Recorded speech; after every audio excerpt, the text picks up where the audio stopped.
Bonjour, donc quelques mots d'introduction sur ce projet, Sombrero, qui est un projet qui a débuté en 2012 et s'est poursuivi jusqu'en 2018, jusqu'à la parution justement de cet ouvrage, Changer le monde, changer sa vie.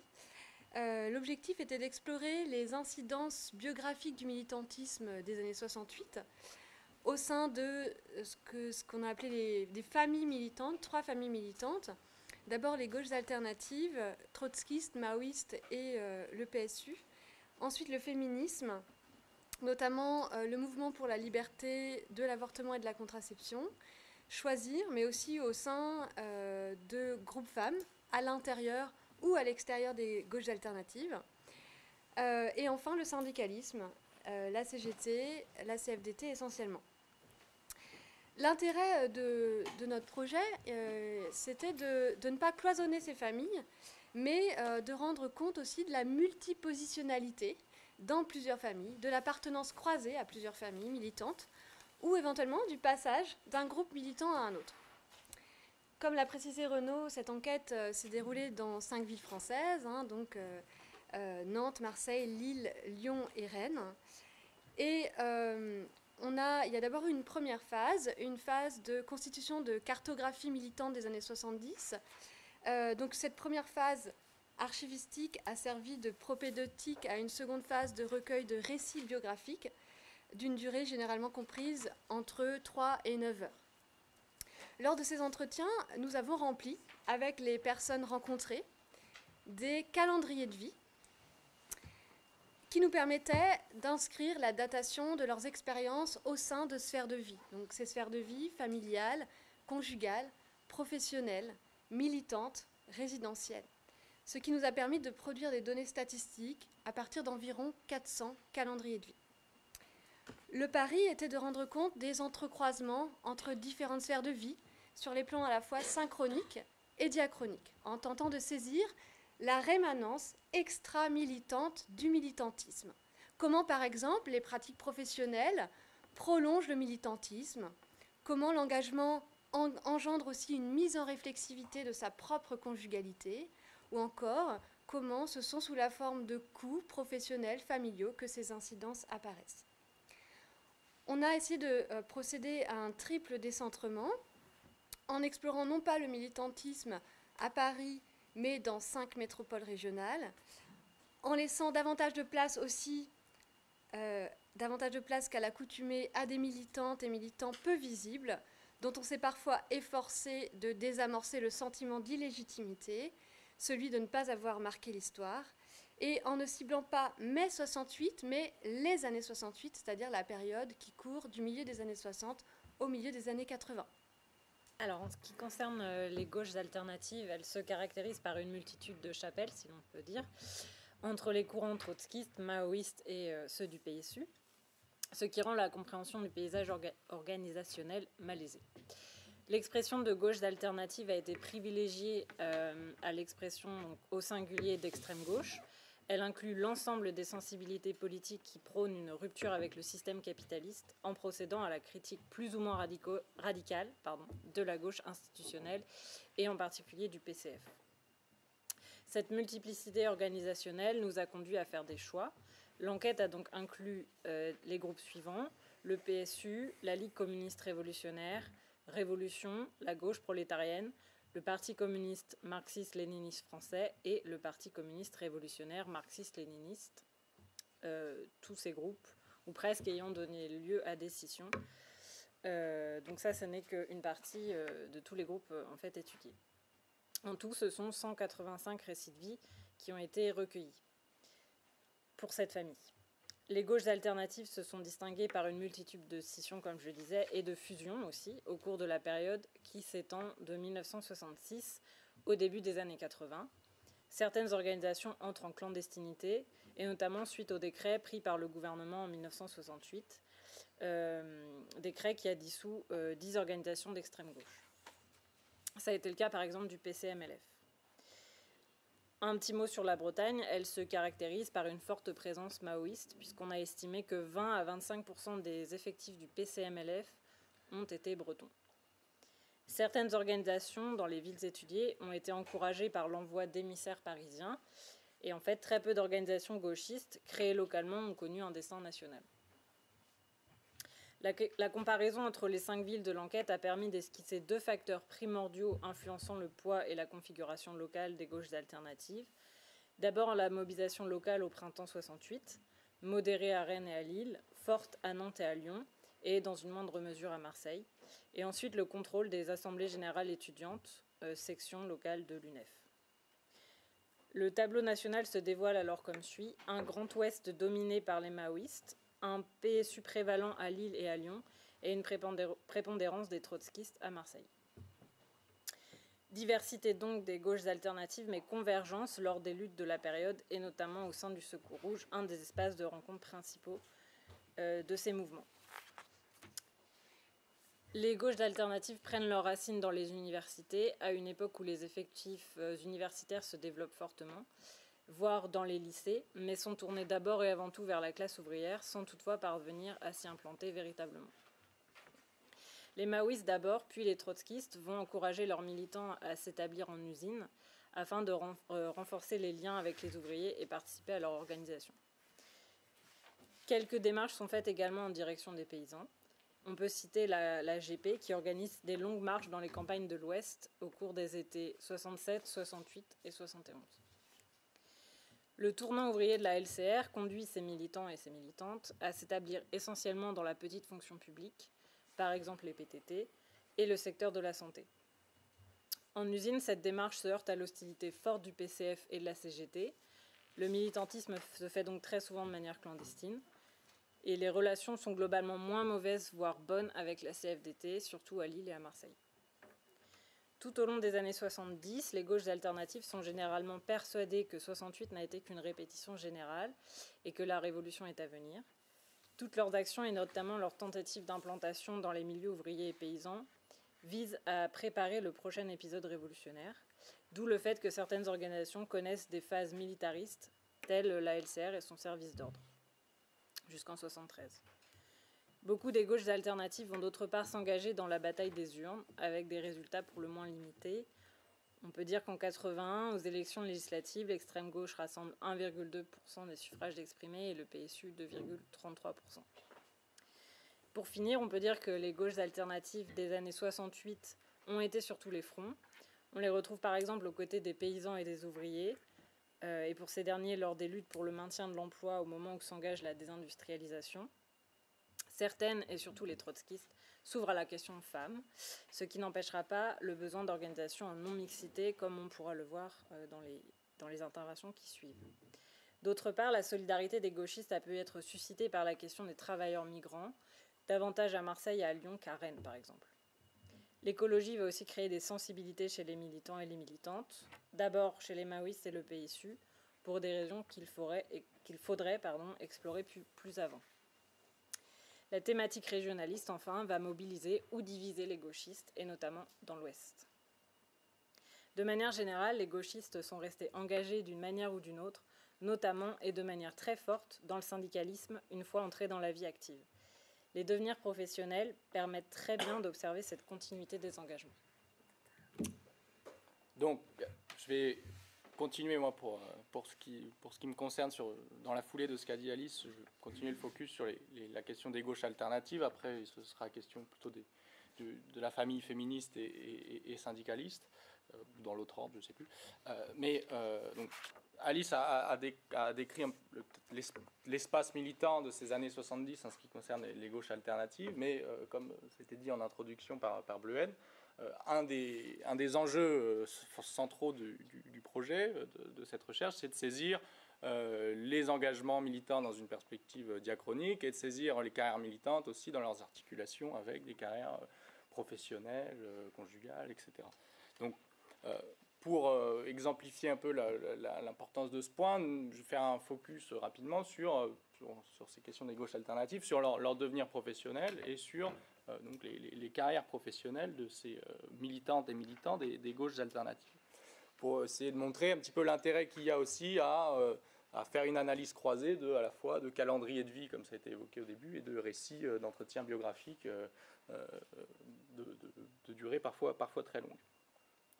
Le croisement de ces différents matériaux, ce que ça nous permet dans l'enquête, c'est de répondre et de façon un petit peu autre qu'au doigt mouillé à des questions simples et à des questions qui parcourent les représentations de sens commun ou médiatiques sur mai 68, enfin sur les années 68. C'est par exemple la question de savoir est-ce qu'il s'agit de militantes et militants qui ont fait fond sur leurs compétences, sur leur capital militant acquis dans ces années-là pour mener à bien des carrières professionnelles brillantes, pour parvenir à des positions de pouvoir. Enfin, on a tous des représentations un peu de sens commun sur cette question, et c'est des débats, des représentations qui reviennent généralement assez souvent dans l'espace public. Donc ce que ça nous permet, c'est d'essayer d'invalider ou de valider ces hypothèses, ces représentations-là.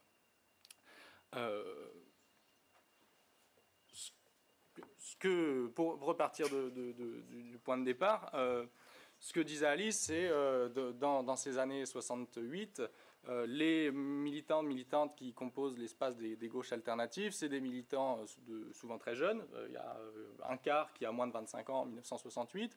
C'est des primo-engagés, c'est-à-dire qu'ils sont très peu sensibilisés à l'action militante auparavant, de par leur jeune âge notamment. Par exemple, la question de la guerre d'Algérie, qui est quelques années auparavant, ce n'est pas du tout quelque chose qui rentre dans leur spectre, ou de façon très, très marginale.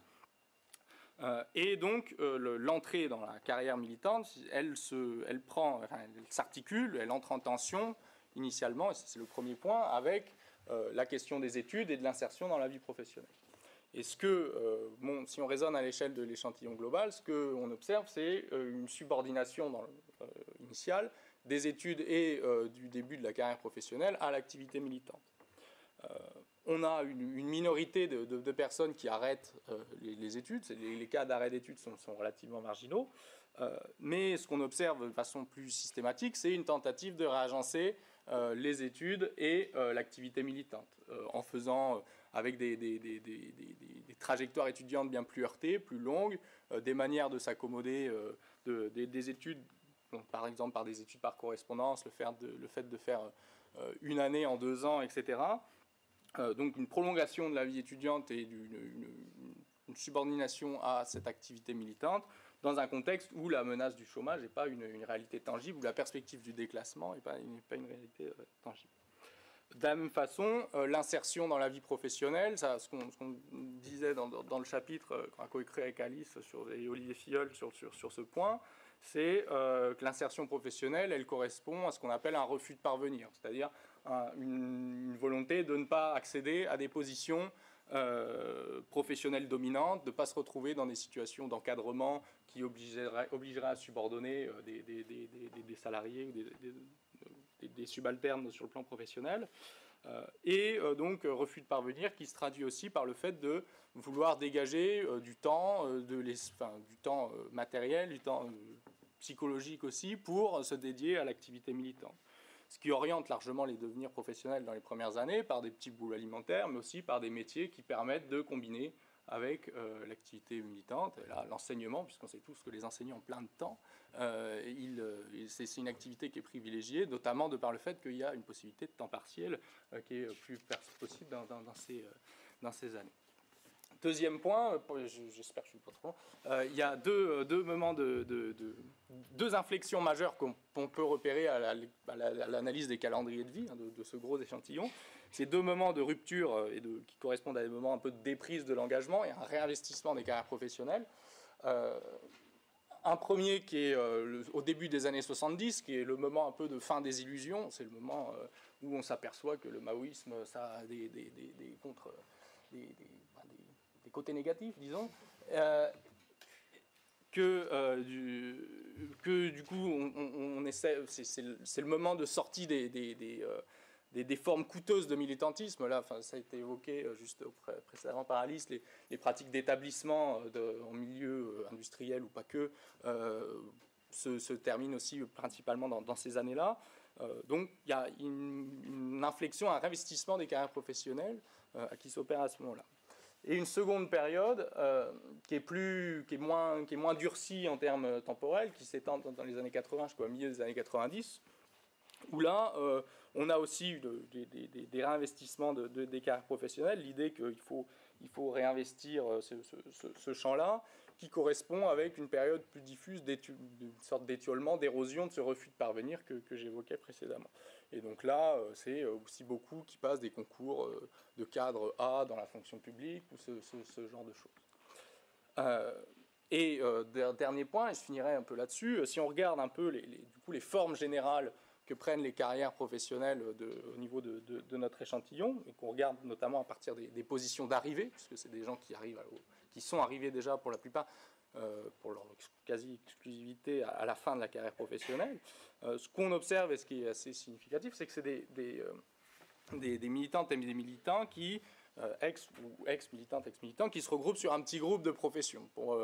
Pour près de 70%, ce sont des métiers de ce qu'on a appelé là dans le chapitre, les métiers du contrôle social, qu'il s'agisse des métiers du contrôle social, disons des élèves, des malades, des jeunes, etc., mais qui correspondent à des métiers dans des professions intermédiaires ou supérieures de la fonction publique d'État ou territoriale. Avec souvent des tentatives d'articuler ça avec l'amélioration du sort des dominés sociaux, par exemple, je sais pas, on pense au métier de la politique de la ville, l'inspection du travail, ou ce genre de domaine de l'action publique. Et avec quand même une forte progression, enfin, en tout cas du poids des cadres de la fonction publique au fil de la carrière professionnelle, au détriment de ce qui pouvait constituer en début de carrière des professions un petit peu refuge, des professions un peu intermédiaires du travail social, de l'animation, etc. Ce qui pouvait constituer donc ces refuges de début de carrière s'étiolent au fur et à mesure pour une concentration vers l'encadrement dans la fonction publique d'État et territoriale. Pour autant, et je finis sur ce point, qu'est-ce qu'on peut dire de la mobilité sociale de ces militantes et militants de 68 ? Il faut raisonner, donc j'ai dit qu'il y a une progression dans la carrière professionnelle, mais il faut raisonner à l'échelle en comparaison avec les cohortes générationnelles de la population générale. On est sur une cohorte générationnelle qui est dans une perspective de mobilité ascendante très forte, enfin, une cohorte tout à fait privilégiée à l'échelle des autres, de celles qui suivent et de celles qui précèdent. Et de fait, ce que montre l'échantillon, si on le rapporte à la population générale, c'est bien plus un résultat qui repose sur le déclassement du fait de l'activité militante. On n'est pas du tout sur des gens qui activent, qui font fond sur leur pratique militante pour parvenir à des positions privilégiées, mais au contraire, et c'est un peu ce que montre le tableau qui est là, on a une mobilité sociale, vous voyez, déclassement, les gauches alternatives, 24%, par rapport à ce qui est la population générale, qui est le truc de droite, 4%. Donc on a un effet déclassement qu'on relie à l'activité militante qui est relativement significatif. Et qui s'explique donc par ce que j'ai un petit peu décrit au fil du temps, là, les réorientations successives dans les cursus de formation, enfin les reprises d'études, les ruptures, les moments de rupture que j'ai évoqués, le déclassement un peu assumé dans les premières années, l'idée ce refus de parvenir, et du coup un rattrapage qui est de plus en plus difficile au fil du temps et à mesure aussi que la conjoncture globale se dégrade. Désolé, j'ai été un petit peu long. Alors, à présent, on se propose de revenir sur ce que les années 68 ont fait aux femmes qui se sont engagées au sein des 3 familles militantes concernées, mais surtout et en particulier au sein du féminisme. Alors, cette enquête, elle nous a permis de revenir là aussi sur un certain nombre d'idées préconçues ou de préjugés relatifs à ce militantisme. D'abord, celui qui consiste à classer le militantisme féministe du côté de la cause bourgeoise, ou en tout cas d'accuser les féministes de servir la bourgeoisie. Or, on s'est rendu compte du puissant instrument de discrédit que revêt cette proposition, puisque en termes quantitatifs, on s'est aperçu, en tout cas relativement à notre échantillon, que les féministes n'étaient pas d'origine plus bourgeoise que leurs camarades gauchistes, voire que leur origine sociale était relativement plus modeste. La deuxième forme de complexité qu'a pu apporter le projet Sombrero, c'est de rendre compte aussi de la manière dont la non-mixité a été controversée dans l'espace militant féministe. En tout cas, que c'est une modalité organisationnelle qui a imprimé le mouvement à grande échelle, mais qu'en tout cas persistaient aussi des groupes mixtes, notamment autour de la lutte pour l'avortement et la contraception, donc le MLAC et Choisir qui ont été des groupes militants mixtes. Et puis, la question du sujet politique du féminisme, avec cet adage « nous les femmes », a subi là aussi des formes d'éclatement, ou en tout cas des divisions internes liées à la mise à l'agenda d'autres questions, celle de l'homosexualité, de la cause des femmes du milieu populaire et aussi des femmes issues de l'immigration. Donc on a une diversification du sujet politique, ou en tout cas une entrée en tension du sujet politique au fur et à mesure des décennies. Alors, peut-être revenir sur les années 68. Donc les travaux de Julie Pagis l'avaient déjà montré, mais il faut insister sur l'importance de l'événement 68 sur les trajectoires politiques de ces femmes qui vont se politiser avec cet événement. Finalement, 68 permet l'entrée en résonance à la fois de crises personnelles qui étaient jusque-là vécues sur un mode individuel, avec une crise politique plus générale. Et donc, finalement, ça va permettre aussi à ces femmes de desserrer une forme d'étau qui pesait sur elles dans un ensemble de sphères de vie, familiale, conjugale, scolaire, etc. Et de porter sur un mode plus subversif et critique l'ordre social, notamment au travers d'un certain nombre d'engagements. Donc, je vais d'abord vous parler d'un engagement au sein des gauches alternatives, puisque nombreuses ont été des femmes à intégrer ces organisations politiques. Qu'elle présente là aussi dans les entretiens comme une solide formation politique. Donc, pour n'en citer qu'une, une militante entrée à la Ligue communiste révolutionnaire rennaise en 1975, qui nous dit que c'était le Sciences Po du pauvre. Donc, elles insistent sur la manière dont cet engagement leur a fourni des clés d'interprétation des rapports de domination et des outils intellectuels aussi qui permettent une rupture avec des valeurs familiales conservatrices qui ont pu leur être inculquées. Alors, ces années, elles sont également singulières puisqu'elles donnent naissance à la structuration d'un militantisme basé sur une modalité organisationnelle singulière, celle de la non-mixité. Donc fleurissent à cette époque, notamment à partir du début des années 70, des groupes de parole, des groupes de conscience, des groupes femmes, localisés dans les quartiers ou dans les universités.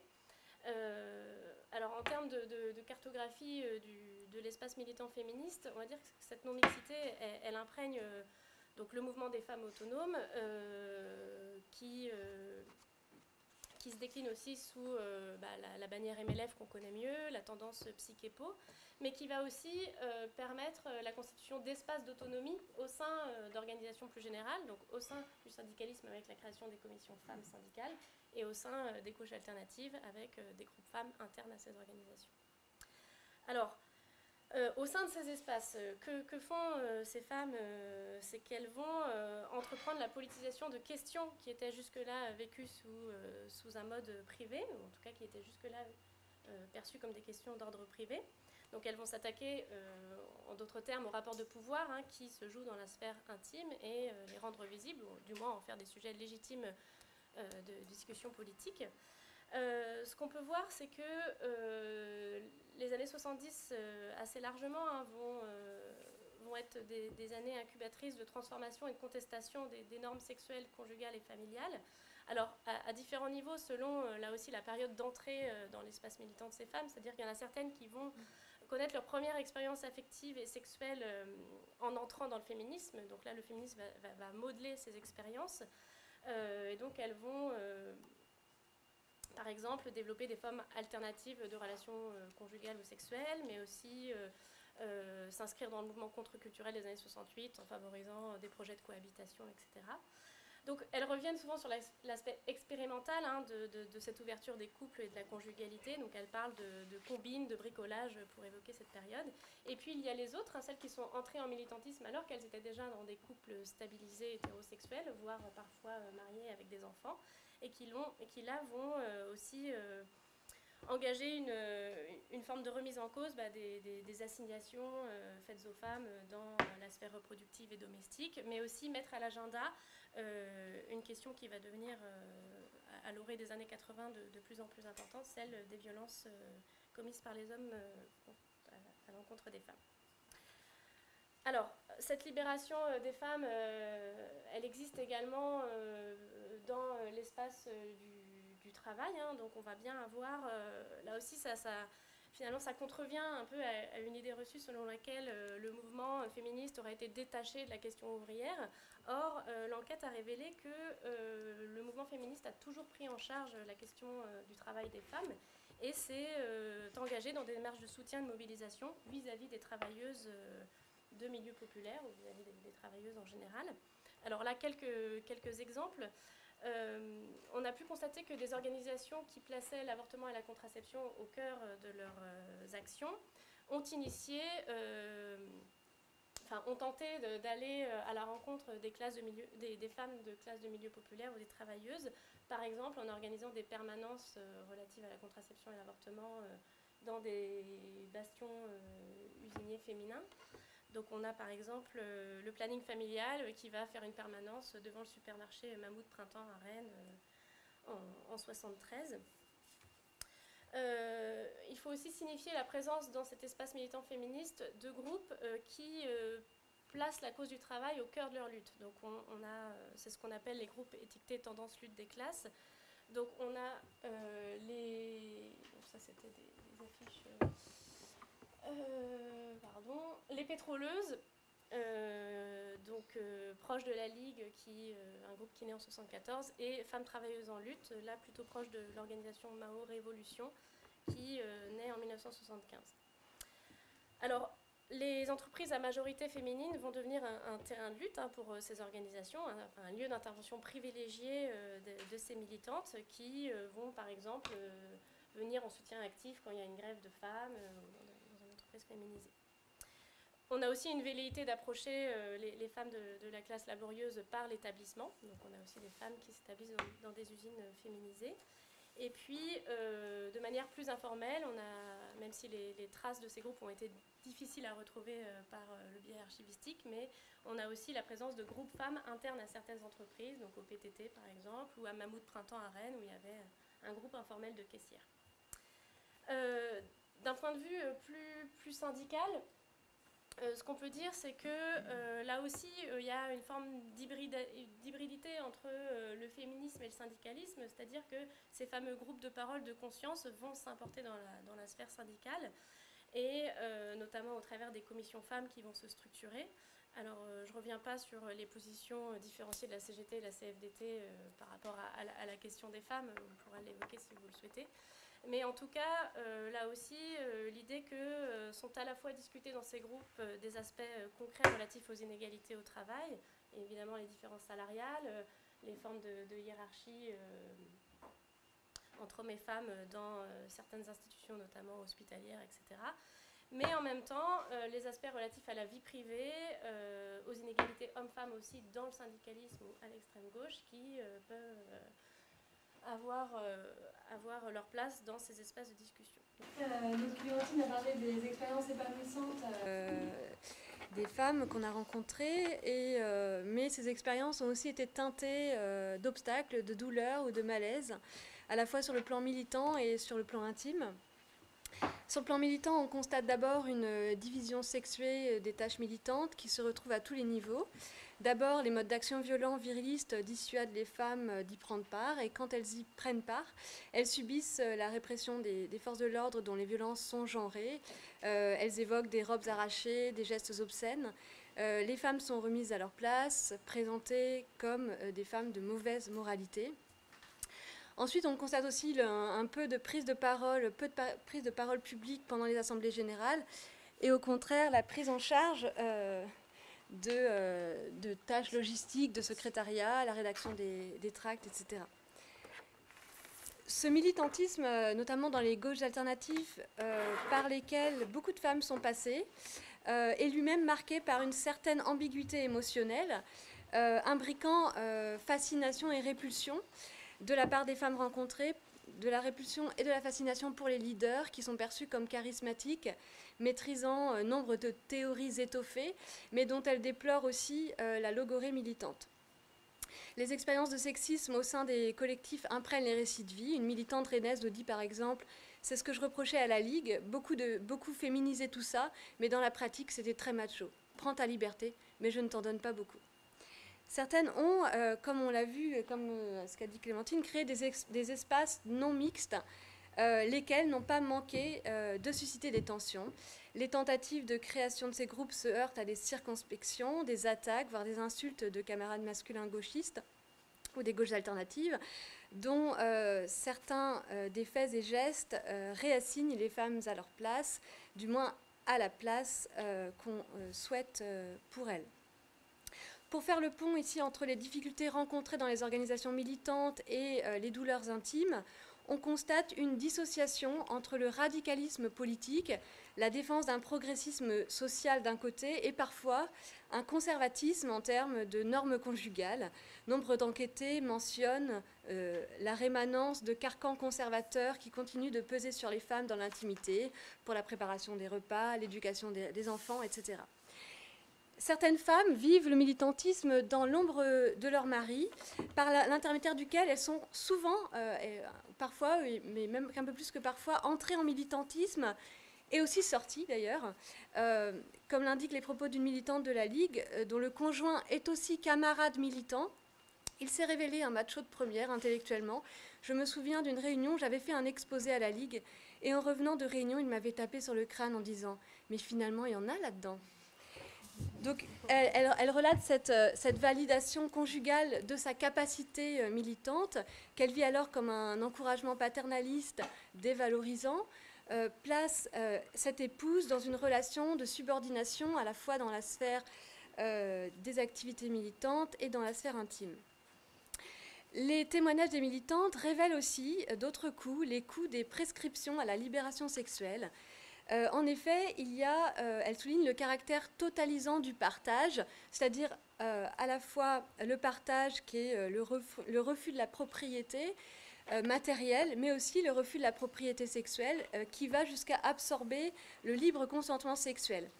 Il faut souligner ici les impondérables féminins comme la maternité qui font que la libération sexuelle exerce des effets différents selon les sexes.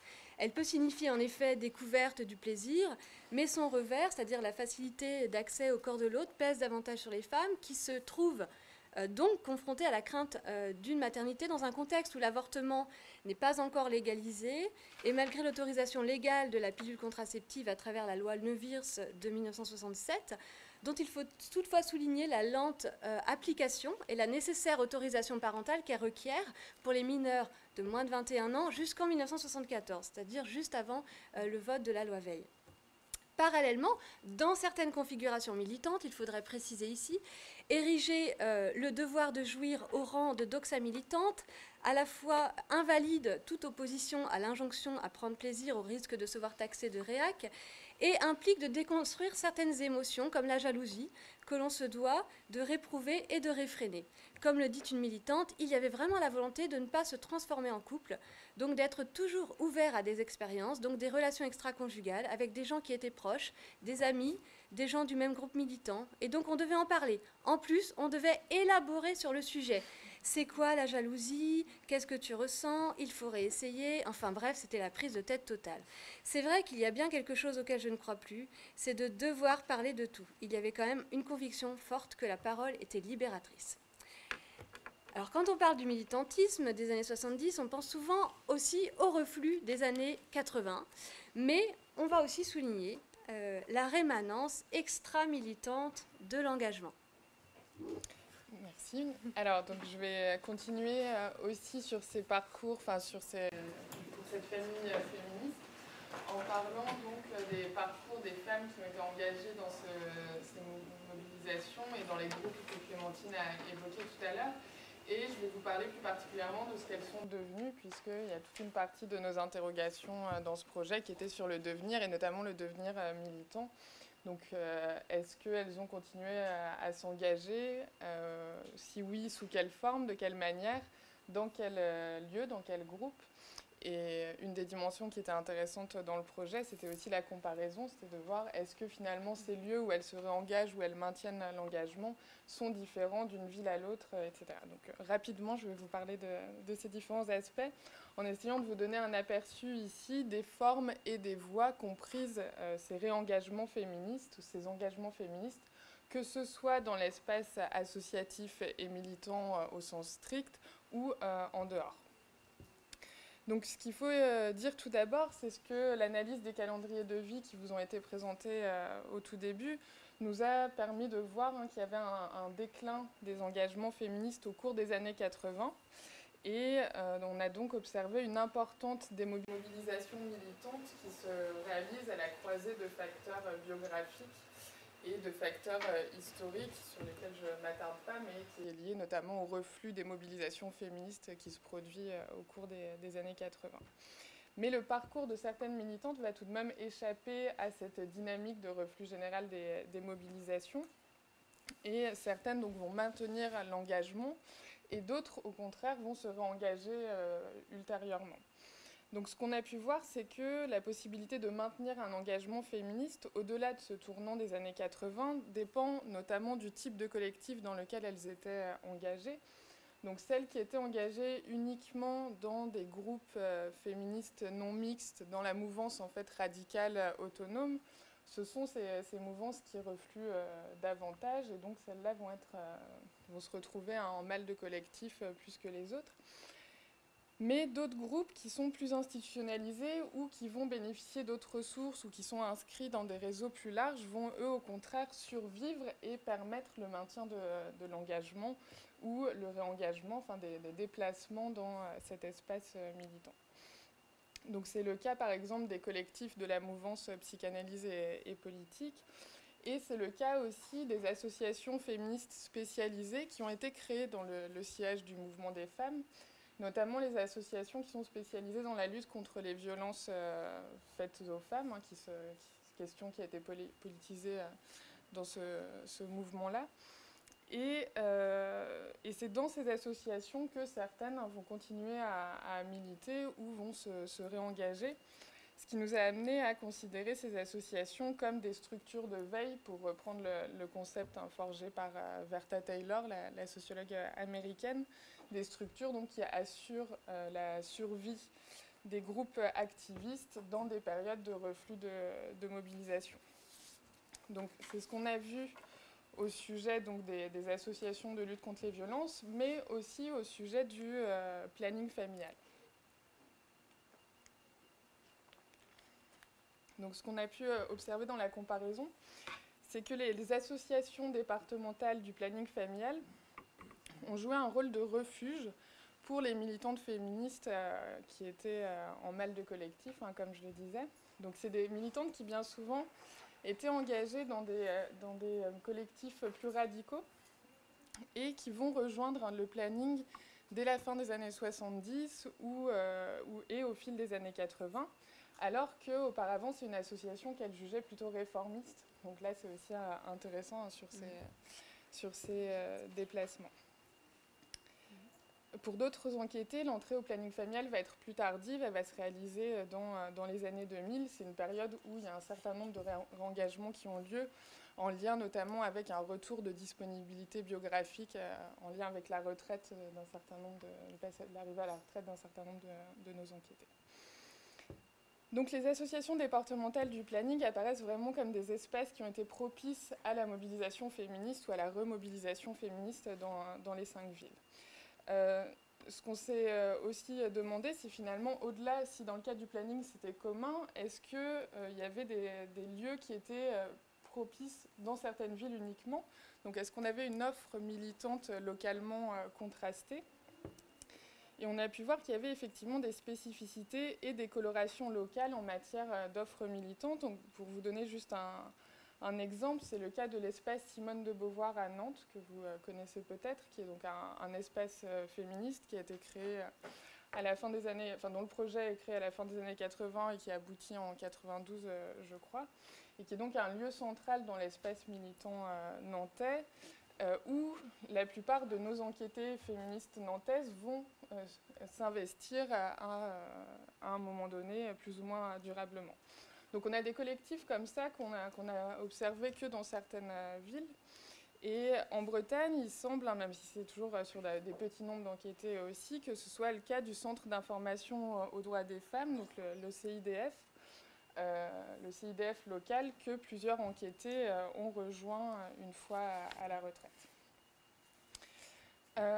Pour terminer, je voudrais aussi mentionner le fait que les féministes qu'on a enquêtées ont aussi pu poursuivre la lutte dans des secteurs extérieurs à l'espace militant et associatif au sens strict. Donc elles ont pu porter la cause des femmes dans d'autres sphères à l'extérieur de ce secteur. Donc certaines l'ont porté via des engagements institutionnels au niveau local. Donc ça pouvait être dans le cadre professionnel en devenant par exemple chargé de mission à l'égalité homme-femme, ou toujours dans le cadre professionnel en ayant une activité supplémentaire comme être justement s'occuper de la mission égalité filles-garçons pour le rectorat ou des choses comme ça, en devenant délégué régional ou départemental aux droits des femmes, ou encore en tant qu'élu en prenant en charge des dossiers ou des missions d'inspiration féministe. Donc ça, c'est ce qui concerne la sphère électorale et institutionnelle, mais on a aussi pu observer des réinvestissements féministes dans le champ culturel, par exemple, donc à Nantes, dans le cadre notamment d'un festival féministe de films féministes qui avait été créé dans les années 80, qui perdure, alors que beaucoup d'initiatives de la sorte, elles ne perdurent pas dans les autres villes, et où certaines vont continuer à s'engager ou se réengager ultérieurement. Et enfin, pour terminer, donc sur ces autres sphères où elles ont pu porter la cause des femmes, ce qui ressort aussi du projet et qui est intéressant, c'est la faible représentation du champ académique. Et donc, alors que depuis les années 80, donc, il y a cet essor en lien avec le mouvement féministe des études, ce qu'on appelait à l'époque les études féministes, qui sont devenues les études genre. Quand on observe les trajectoires ultérieures des féministes qu'on a enquêtées, il y a vraiment très peu d'entre elles, chez celles que nous, on a analysées, qui vont porter la cause des femmes, avoir un prolongement professionnel dans la recherche. Et ce qui est un écart flagrant avec ce qu'on sait par ailleurs sur les devenirs des féministes parisiennes du MLF, qui ont été beaucoup plus nombreuses à le faire, et donc il y a aussi un résultat intéressant. Et plus généralement, donc, les devenirs de ces féministes provinciales, avec plein de guillemets, des années 70, rappellent l'importance des contextes locaux et la variabilité des opportunités de prolongement qu'ils permettent. Bien, alors maintenant que vous avez bien en tête à la fois l'engagement dans les gauches alternatives et dans les mouvements féministes, on va terminer par le syndicalisme. Moi, je vais monter dans l'avion, si l'on veut dire, pour vous proposer une vision très panoramique et générale de ce qu'on peut dire de l'engagement syndical dans ces années 68. Et puis Maëlle chaussera le microscope pour vous proposer une approche sur un sujet plus spécifique qui permet justement le questionnement avec les autres familles militantes qui ont été vues. Donc, premier élément de cette présentation macroscopique, la question des rapports entre l'engagement au sein du travail par le syndicalisme par rapport aux deux autres formes d'engagement. À cet égard, le point de départ, qui n'est pas franchement un scoop, mais qui a été vraiment étayé par cette enquête, c'est le fait que le moment 68 n'a pas eu le même poids dans le développement du syndicalisme que dans l'histoire des gauches alternatives et des mouvements féministes. Et ce poids différent, il se manifeste tant au niveau des organisations que des individus. Au niveau des organisations, d'abord, je peux me limiter à deux sigles. Évidemment, c'est simplificateur à l'égard de la structure du champ syndical français. On a travaillé principalement sur la CGT, sur la CFDT, mais néanmoins, ce sont les deux poids lourds de ces structures syndicales considérées comme représentatives. Et on a là des organisations beaucoup plus institutionnalisées, avec des frontières beaucoup plus stables, beaucoup plus fermes que dans les deux autres types d'engagements qui ont été soulignés. Un autre élément, c'est l'historicité de ces organisations, puisque ces organisations, elles préexistent aux années 1968. Il n'y a pas un effet 68 dans la structuration très forte de ces organisations, même si, bien sûr, il y a des inflexions qui sont liées à ce moment. Et puis, par ailleurs, ces organisations, elles perdurent au-delà du reflux militant des années 1980, même si elles ont été affaiblies et déstabilisées par les restructurations industrielles de cette décennie. J'y reviendrai. Au niveau des individus, on a en conséquence des caractéristiques sociodémographiques qui singularisent relativement les militantes et militants syndicaux par rapport aux féministes ou par rapport à ceux qu'on appelle rapidement les gauchistes. D'abord, les syndicalistes que nous avons interrogés sont plus âgés. Alors, c'est relatif puisqu'ils et elles ont en moyenne 22 ans en 1968, mais disons que c'est quand même une moyenne d'âge plus élevée que dans les autres familles, et c'est aussi uniquement au sein de cette famille qu'on retrouve des individus qui sont nés à la fin des années 1920, donc qui en gros sont déjà relativement avancés, ont la quarantaine, au moment où arrivent les années 68. Autre élément, c'est une population qui est relativement peu féminisée, seulement un tiers de femmes, et c'est aussi une population aux origines sociales plus modestes que les deux autres groupes, ce qui aura des conséquences, on le verra tout à l'heure. Donc la conséquence de ces trois caractéristiques, c'est que 68 n'est pas autant, ou de manière aussi massive, la porte d'entrée en militantisme que dans les autres familles. On a un quart de ce groupe qui était déjà syndicaliste en amont de mai 68, et du coup, quand on a travaillé dans les calendriers de vie sur leur trajectoire, quand on parle de l'avant 68, c'est pas seulement la socialisation primaire, c'est pas seulement l'adolescence, la jeunesse, etc. C'est aussi déjà des premières étapes de leur carrière militante. La conséquence en aval, c'est qu'ils et elles ont des carrières militantes plus longues que dans les autres familles. On en a un quart qui reste militantes et militants syndicaux après 1985. Alors voilà pour quelques jalons des rapports entre syndicalisme et les autres formes d'engagement que Maëlle prolongera tout à l'heure. Maintenant, j'en viens à un deuxième aspect de ce panorama, qui est la question de l'apport de cette recherche sur la sociologie politique du syndicalisme, de manière plus précise. Donc, il n'y a pas seulement cet ouvrage qui vient de paraître, vous avez peut-être vu aussi que Sophie Béraud-Carrellion et Baptiste Giraud viennent de publier un ouvrage de synthèse chez Armand Collin qui s'appelle « Sociologie politique du syndicalisme ». Et j'en parle parce que justement, Sophie Béraud et Carrellion ont été les deux coordinateurs de la famille syndicaliste au sein de Sombrero. Et ce n'est pas un hasard. Donc en 2 minutes, je voudrais vous indiquer ce que cette enquête apporte à la sociologie politique du syndicalisme. J'ai parlé tout à l'heure déjà en termes d'organisation et d'individus, et je vais suivre ce double fil rouge pour cette deuxième partie de présentation. D'abord, par rapport à l'historiographie ou la sociologie préexistante du syndicalisme, l'enquête Sombrero, elle a décalé le regard porté sur les organisations syndicales. On avait jusque-là, en particulier s'agissant des deux centrales qui nous ont intéressés, CFDT, CGT, plusieurs travaux sous l'angle de ces organisations au plan national, en tant que centrales reconnues comme représentatives au lendemain de la Seconde Guerre mondiale. Et là, c'est tout le projet de Sombrero que de déplacer la focale vers les syndicats locaux, à la fois au niveau des villes, au niveau des unions départementales et au niveau des différentes branches professionnelles qui sont représentées. Donc j'ai absolument pas le temps de le développer, mais disons que cette dimension organisationnelle de l'analyse Sombrero, là, elle nous a permis de travailler sur les logiques de fidélité, d'alignement ou au contraire de tension, voire de dissension au sein de ce millefeuille organisationnel syndical.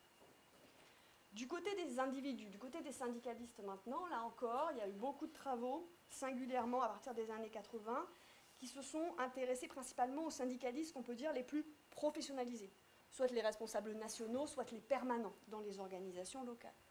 Et à l'inverse, Sombrero s'intéresse plutôt à des syndicalistes de base ou ordinaires. Alors ces expressions peuvent poser problème, quel sens on leur donne rapidement? Il s'agit pas seulement de personnes syndiquées, il s'agit bien de militantes et de militants qui ont pu avoir des responsabilités syndicales, qui en ont souvent eu, mais le plus souvent au sein de leur entreprise, et pas à l'extérieur, et en continuant à travailler. Et cette approche de ces types de syndicalistes nous a permis d'avoir, pour le dire très vite, 2 grands apports. D'abord, elle a permis de revisiter, voire de relativiser l'idée d'une coupure entre ceux qui seraient les syndicalistes permanents, bureaucratisés, professionnalisés d'un côté, et ce qui serait au contraire les syndicalistes de base. D'abord, les récits de vie nous ont permis de montrer que les syndicalistes de base, entre guillemets, ne sont pas toujours les plus combatifs. Et ensuite, l'analyse des carrières militantes dans la durée a permis de retracer les processus de professionnalisation syndicale, mais aussi éventuellement, dans la suite des trajectoires, des processus de déprise individuelle, de déprofessionnalisation, au sens syndical du terme, de retour vers la base, autrement dit. Deuxième apport, et c'était évidemment très important quand on travaille sur le syndicalisme, de situer la place du travail, et je dirais même plus précisément du lieu de travail, dans le militantisme syndical.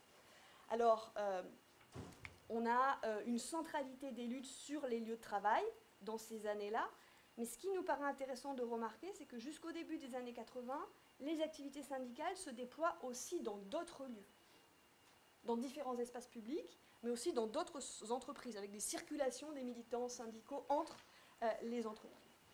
Ce débordement des espaces du syndicalisme, il nous apparaît comme un indicateur de l'effervescence militante des années 68. On peut l'analyser à la fois comme le produit du multipositionnement de certains syndicalistes, donc comme un produit, mais aussi comme producteur de liens avec d'autres types de luttes, en particulier les luttes aux côtés des gauches alternatives ou des féministes. Dans la suite de l'histoire, à partir des années 80, on voit évidemment un fort impact des relations industrielles sur cet engagement.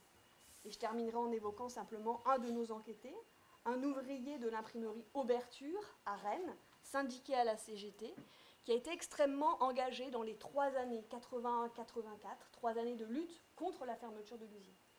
Et qui, 30 ans plus tard, garde un excellent souvenir de ces 3 années de lutte. Pour lui, c'est la plus belle période de sa vie. Il évoque les amitiés, les rencontres improbables qu'il a fait là, la prise de responsabilité aussi que ça lui a permis. Donc, 3 années pour lui exceptionnelles, extraordinaires, qui se terminent brutalement. En 1984, l'usine, l'imprimerie ferme. C'est terminé, il perd son emploi, il change complètement de secteur professionnel. Il ne travaillera plus dans un collectif, il travaillera seul jusqu'à sa retraite. Du coup, il ne renouera pas, ou quasiment pas, avec le syndicalisme. Et puis par ailleurs, au même moment où la fermeture, l'usine ferme, s'accompagne le quitte. Et donc c'est le chevauchement de ces 2 transitions qui marquent cette forte rupture. Et c'est justement cette question-là, celle de la vie privée des syndicalistes, par laquelle Maëlle va terminer l'exposé. Oui, effectivement, je vais donc maintenant resserrer la focale sur les impacts du syndicalisme sur la vie privée des militants syndicaux. Alors cette question, elle est d'autant plus intéressante que les organisations syndicales, notamment la CGT, ont tardé à intégrer les revendications sortant du cadre de l'entreprise. En effet, ce n'est qu'à la fin des années 70 que la CGT va commencer à poser la question de la division du travail domestique. Il importe donc de s'interroger sur une éventuelle politisation par les syndicalistes de leur vie privée. Alors pour répondre à cette question, nous avons focalisé notre attention tout d'abord sur la mise en couple des syndicalistes, mais aussi sur la prise en charge des enfants au sein des couples, et enfin sur les phénomènes de déstabilisation de la vie conjugale. Alors tout d'abord, nous avons noté que la moitié des syndicalistes rencontrés sont ou ont été en couple avec un militant, notamment syndicaliste. On observe aussi combien le militantisme syndical en couple a joué un rôle dans la construction d'un moi conjugal, parfois en opposition à la famille d'origine. C'est ainsi le cas pour Micheline Guyon, donc une Lilloise, qui, comme son conjoint, se syndique à la CGT plutôt que de se conformer à l'héritage familial, à l'héritage paternel d'engagement à force ouvrière. Néanmoins, si le syndicalisme fait figure de cause commune au sein du couple, cela ne signifie pas pour chacun des conjoints, enfin ne signifie pas que chacun des conjoints s'y investisse avec la même intensité. Effectivement, dans la majorité des couples syndiqués rencontrés, la femme est moins engagée que son conjoint et surtout moins reconnue dans l'espace syndical. On peut prendre l'exemple du couple Léo et Julia Guérin, 2 militants à la CFDT. Ils entrent ensemble dans cette organisation, mais ils vont connaître des destins syndicalistes très distincts. Léo va devenir responsable de la section CFDT du CHU à Rennes. Il va accéder au poste de secrétaire général du syndicat départemental santé sociale par la suite, au début des années 80. À l'inverse, Julia, elle va rester engagée à la CFDT tout au long de sa carrière d'infirmière, mais elle ne va être investie d'aucune responsabilité syndicale. Donc ces investissements militants différenciés témoignent du plafond de verre observé dans les organisations syndicales. Par leur mécanisme de fonctionnement et de sélection des dirigeants, les organisations syndicales favorisent largement la promotion des adhérents masculins. Néanmoins, on observe, même si c'est moins fréquent, des cas où ce sont les femmes qui sont davantage engagées syndicalement que leurs conjoints. Cette situation rare se retrouve notamment dans le cas de couples sans enfants. Donc c'est le cas de la Lilloise Micheline Guyon, engagée à la CGT, qui est plus active syndicalement que ses 2 conjoints successifs. Donc ce cas invite à s'interroger sur la manière dont l'arrivée d'enfants au sein du couple de militants est susceptible de redéfinir les investissements de chacun. Alors, ce cas de Micheline Guyon n'est pas la norme, puisque 9 syndicalistes rencontrés sur 10 ont eu au moins un enfant, et on sait combien le travail domestique s'alourdit avec l'arrivée des enfants, et que les inégalités entre hommes et femmes en la matière s'accentuent à ce moment-là. Alors, c'est également le cas pour les couples de syndicalistes. la majorité des syndicalistes rencontrés ont reproduit des schémas conjugaux reposant sur une division genrée du travail domestique. Souvent, les femmes qui étaient jusque-là engagées syndicalement vont mettre cet engagement entre parenthèses, tandis que c'est justement à ce moment-là que leur conjoint va se voir proposer des responsabilités syndicales importantes qui vont les éloigner du foyer. On peut prendre l'exemple du cédétiste René Laurent Riffel. 1 an après la naissance de son 2e enfant, il accède à des mandats nationaux et pendant 8 ans, il va vivre la semaine à Paris et ne revenir à Rennes que le week-end. Donc c'est sa femme qui va s'occuper des enfants, ce qui est rendu possible par un certain désinvestissement syndical. Ce renoncement au syndicalisme pour les syndicalistes mères de famille n'est pas généralisé. Dans certains cas, les femmes maintiennent un haut niveau d'engagement. C'est le cas notamment d'Élise Duvernois, qui reste très engagée après la naissance de ses enfants. Alors, selon son conjoint de l'époque, Richard Vourvet, cette situation serait liée à son propre dévouement auprès des enfants. L'enquête tend à relativiser cette explication. Élise Duvernois reproche au contraire à Richard son désengagement de la sphère domestique. Elle nous dit par exemple, il ne faisait jamais le ménage et puis il ne voulait pas prendre en charge les enfants. Donc au final, les couples qui organisent un partage à visée égalitaire des tâches domestiques sont rares et le maintien d'un fort investissement des syndicalistes est surtout relevé quand ces femmes syndicalistes peuvent avoir recours à des soutiens extérieurs. Comment elle s'appelle ? Élise Duvernois nous dit par exemple on s'arrangeait avec les copines pour garder les uns les autres. C'est le poids des soutiens féminins qui joue un rôle positif dans le maintien de son engagement. Donc globalement, de manière générale, si le syndicalisme peut contribuer à la constitution d'une identité conjugale militante, il est rare que celle-ci inclue une réflexivité partagée sur les rapports sociaux de sexe qui vient remettre en cause le partage genré du travail.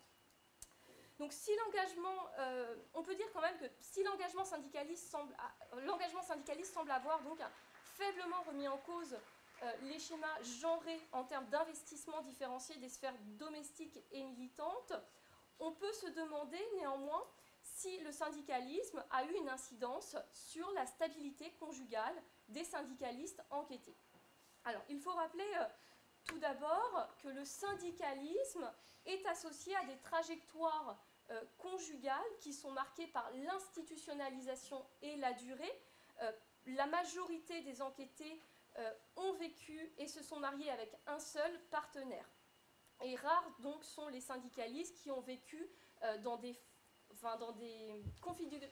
configurations conjugales alternatives, donc non-cohabitation ou relations non hétérosexuelles. Donc on peut évoquer des facteurs générationnels, sociaux et religieux pour expliquer ce relatif conformisme familial.